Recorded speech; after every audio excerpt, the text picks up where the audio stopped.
Sebelumnya, kami akan memperkenalkan diri. Perkenalkan, nama lengkap saya BKBU. Saya Rosalia Osin. Saya Martin Cekento. Saya Sally Melani Setiawati. Untuk selanjutnya, kami akan menjelaskan secara bergiliran persoalan pada kasus-kasus. Materi kasus 1. Bayangkan jika Anda adalah seorang guru matematika di kelas 7.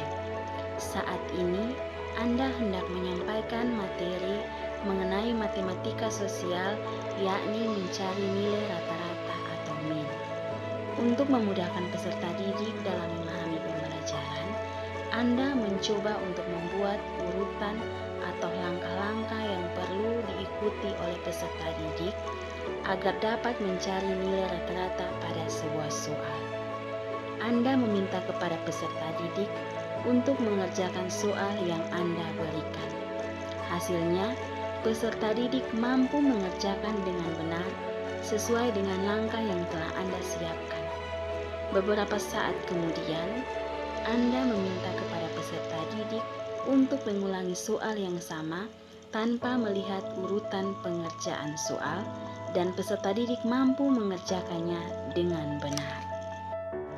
Pertanyaannya, menurut Anda, apa yang membuat peserta didik mampu mengerjakan soal dengan baik pada percobaan kedua tanpa melihat urutan atau langkah pengerjaan soal? Jawaban pada soal tersebut, menurut kelompok kami, mengapa peserta didik mampu mengerjakan soal dengan baik? Karena siswa tersebut sudah mengerti dan paham akan konsep dari soal tersebut, juga ditambah dengan langkah-langkah yang telah dibuat oleh guru yang mampu menyederhanakan pemikiran siswa mengenai pelajaran matematika. Karena matematika sendiri jika menggunakan langkah yang rumit akan susah dipahami, sehingga membuat siswa tidak fokus dan tidak aktif dalam pembelajaran. Tetapi jika langkah yang dipakai mudah, maka bisa dipahami dan dimengerti, sehingga pada saat mengerjakan ulang soal yang sama yang diberikan oleh guru, siswa mampu mengerjakan ulang dengan baik tanpa melihat akan langkah pengerjaan soal seperti kasus di atas. Yang kedua dalam kasus yang pertama adalah sebagai seorang calon guru, dalam kegiatan belajar yang seperti apa metode di atas dapat diterapkan. Elaborasi jawaban Anda dengan menyertakan teori yang berkaitan. Metode yang diterapkan oleh guru pada kasus yang pertama adalah metode ekspositori, yang mana metode ekspositori adalah metode pelajaran yang menekan pada proses penyampaian materi secara verbal dari seorang guru kepada sekelompok siswa dengan maksud agar siswa dapat menguasai mata pelajaran secara optimal. Sedangkan untuk penerapan teori yang ada pada kasus yang pertama adalah penerapan teori belajar behavioristik, yang mana pertama itu seorang guru menyusun materi atau bahan ajar secara lengkap. Yang kedua, di saat pembelajaran berlangsung, guru lebih banyak memberikan arahan atau instruksi selama proses belajar mengajar.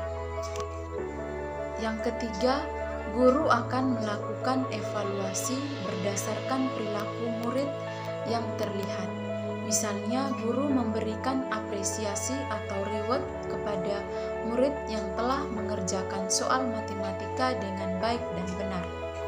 Yang keempat, guru dituntut untuk memiliki kemampuan memberikan penguatan, baik dari sisi positif dan juga sisi negatif.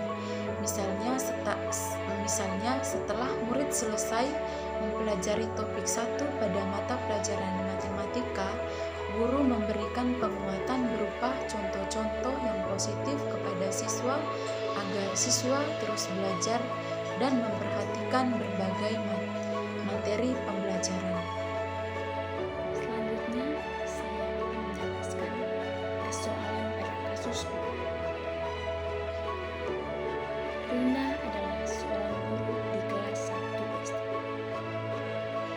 Sebagian besar peserta didiknya belum bisa berhitung dengan baik. Rina sedang memikirkan cara yang sesuai untuk membantu setiap peserta didiknya menyelesaikan tantangan belajarnya. Menurut Anda, apa yang dapat dilakukan Rina untuk membantu peserta didiknya sesuai dengan tahapan perkembangan usianya?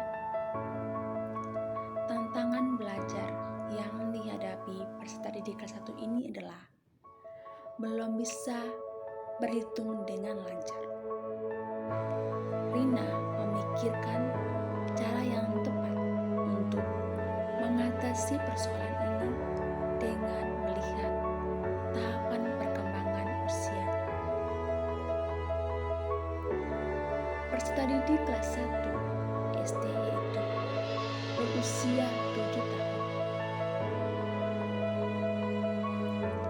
Karakteristik peserta didik kelas 1 adalah memasuki tahapan operasional konkret, di mana peserta didik belajar dengan menggunakan benda-benda konkret elektronik.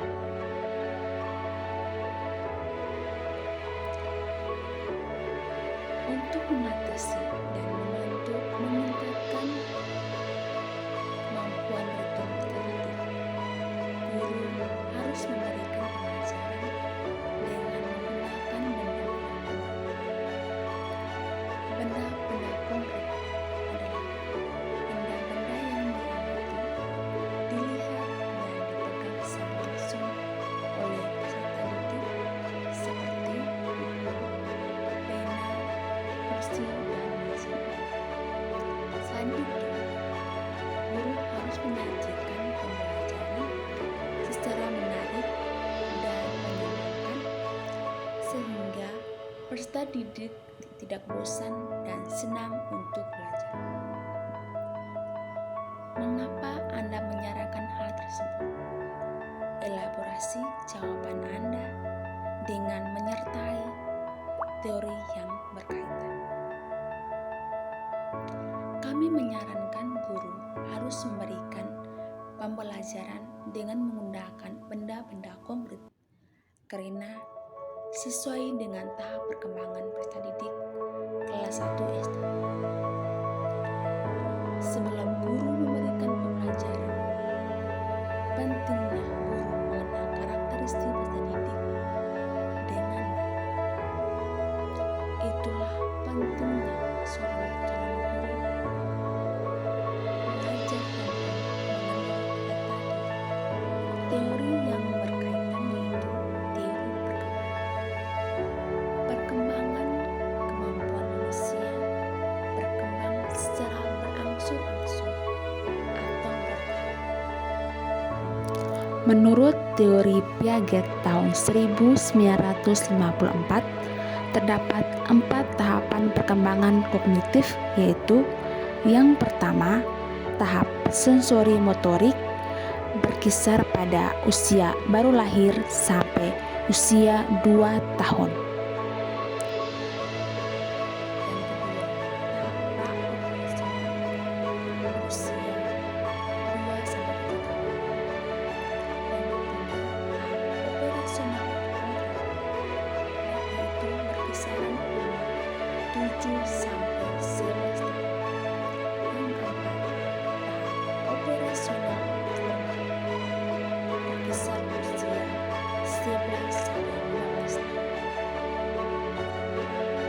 Baik, terima kasih. Saya akan menjelaskan materi kasus 3. Bacaan. Made adalah seorang guru yang mengajar di salah satu sekolah negeri wilayah Bali. Ia mengampu mata pelajaran bahasa Indonesia. Ia hendak mengajarkan materi teks deskripsi pada peserta didiknya. Pada buku cetak yang menjadi panduannya saat mengajar, terdapat beberapa contoh teks deskripsi menceritakan tentang bangunan-bangunan pencakar langit yang ada di kota. Dengan memperhatikan latar belakang setiap peserta didiknya, Made pun mencoba untuk memberikan contoh berbeda. Ia memberikan contoh teks deskripsi tentang pantai dan makanan khas Bali. Pertanyaan, menurut Anda, apakah pertimbangan dan keputusan Made sudah sesuai? Mengapa demikian? Jawaban, menurut pendapat kelompok kami, pertimbangan dan keputusan Made dalam memberikan contoh teks deskripsi tentang pantai dan makanan khas Bali sudah sesuai. Menurut pendapat kelompok kami, pertimbangan dan keputusan Made dalam memberikan contoh teks deskripsi tentang pantai dan makanan khas Bali sudah sesuai. Mengapa demikian? Karena hal ini terlihat pada latar belakang peserta didik yang Made ampu merupakan peserta didik yang tinggal di wilayah Bali. Mereka sudah paham tentang wilayah Bali sekitar pantai dan mungkin mereka sudah mengetahui tentang makanan khas Bali. Pemahaman tentang teks deskripsi itu sendiri merupakan penggambaran suatu objek.